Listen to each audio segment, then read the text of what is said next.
Masarap ba ang lasa ng karne ng tao na ginawang barbecue? True crime story naman tayo. Ang movie na ito ay ipinalabas noong 1994. Kwento ito ni Pedrito Masangkay, played by Mr. Ian Veneracion. Itong si Pedrito ay namasukan sa isang pamilya bilang isang helper.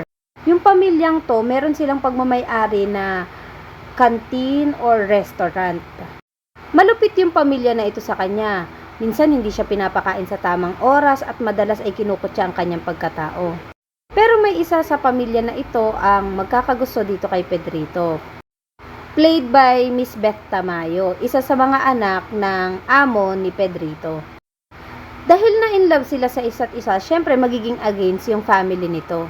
Iyon yung isa sa naging dahilan para palayasin nila itong si Pedrito sa kanilang poder at ipadala naman sa ibang lugar si Beth Tamayo.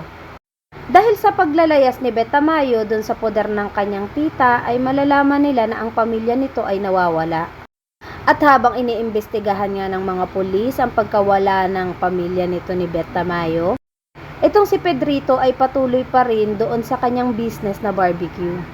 Dahil under observation nga itong si Pedrito Masangkay ay aalamin ng mga pulis kung ano nga ba yung totoong pagkatao niya. At dito ay malalaman nila na meron pala itong existing na krimen na ginawa sa kanilang probinsya.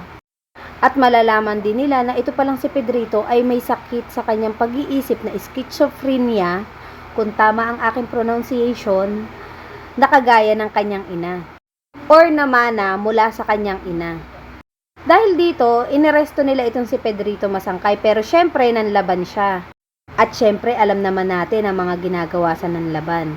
Nung nahuli nga nila itong si Pedrito ay dinala nila ito sa ospital kasi nagkaroon siya ng tama. Tama sa utak. Charis, tama ng baril. Laban nga, di ba? Habang nasa ospital itong si Pedrito ay patutunayan ng kanyang doktor na isa siyang mentally unstable. Pero tatanungin pa rin siya ng mga pulis kung nasaan na nga ba ang kanyang mga biktima. At hindi nyo paniniwalaan ang kanyang isasagot sa mga pulis. Kasi parang sinabi niya dito na, di ba kinain nyo na? Di ba nasarapan nga kayo? Ganun. Bandang huli, itong si Pedrito Masangkay ay mamamatay sa kamay ng mga pulis dahil nga nang agaw siya ng barel sa isa sa mga ito. Anyways, kung gusto mong mapanood ng buo ang movie na ito, available na to sa YouTube. Kaya tara, nood na tayo.